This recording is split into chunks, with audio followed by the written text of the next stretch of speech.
তৎকালীন সরকারের পক্ষ থেকে একটি প্রস্তাবনা সুপ্রিম কোর্টের কাছে পাঠানো হয় এবং 28শে অগাস্ট 2016 সালে সুপ্রিম কোর্টের পক্ষ থেকে এই শৃঙ্খলা বিধিটি সংশোধনী সহ আবার সরকারের কাছে ফেরত পাঠানো হয় এই কথা বলে যে এই শৃঙ্খলা বিধিতে কিছু পরিবর্তন আনতে হবে যদি বিচার বিভাগের স্বাধীনতা নিশ্চিত করতে হয়। কিন্তু তৎকালীন সরকার এই পরিবর্তনগুলো গ্রহণ না করে 13ই অক্টোবর 2017 সালে সরকারের দেওয়া পূর্ববর্তী যে শৃঙ্খলা বিধি আছে তাই গেজেট নোটিফিকেশন আকারে প্রকাশ করে দেয়।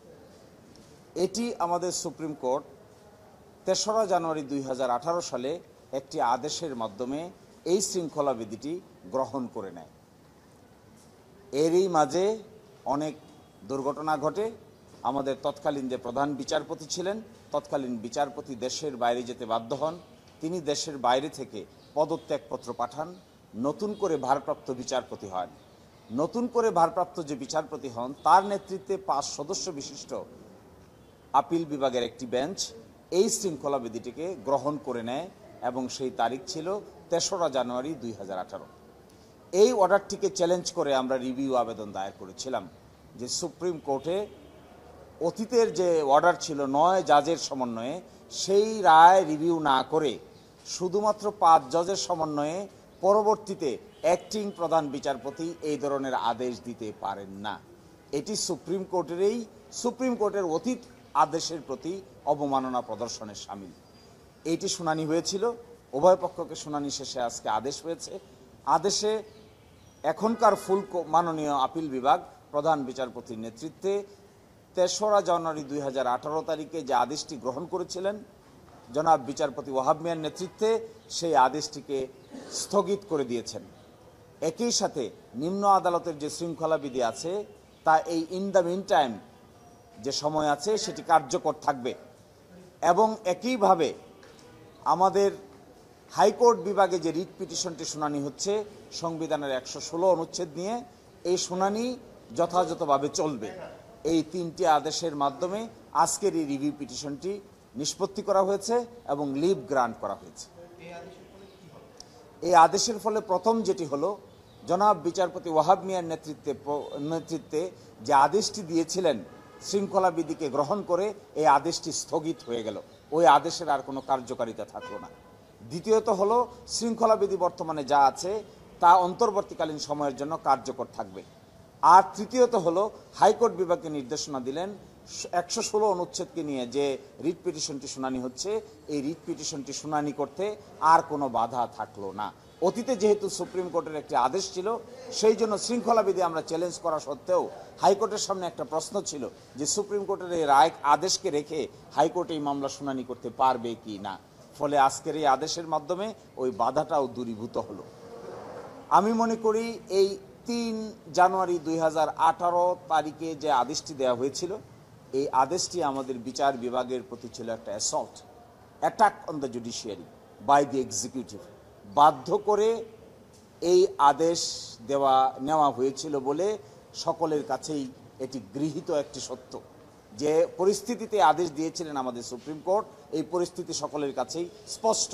সেখানে ম্যালাফাইডি আরবিট্রারি এক্সারসাইজ অফ পাওয়ার করেই এক্সিকিউটিভের মাধ্যমে এই ডিসিপ্লিনারি রুলসটা অ্যাকসেপ্ট করানো হয়েছিল। একটা কথা প্রাসঙ্গিক বলে আমি শেষ করব।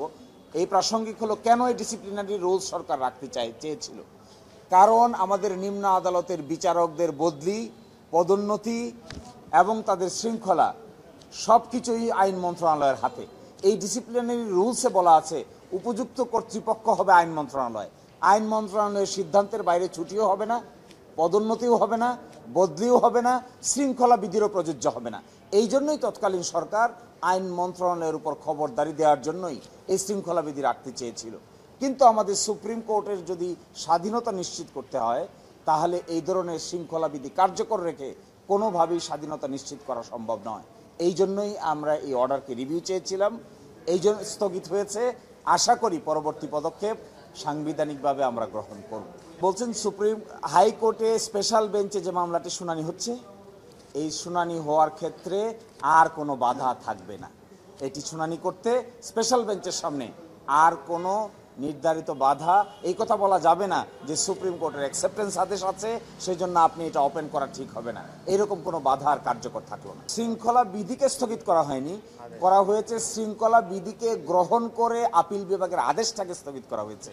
কারণ এটা যৌক্তিক কথা, একটা শৃঙ্খলা বিধি সরকার গেজেট নোটিফিকেশনের মাধ্যমে জারি করেছে, সুপ্রিম কোর্টে এটা গ্রহণ কিংবা বর্জনের কোনো কার্যকারিতা এখানে নাই।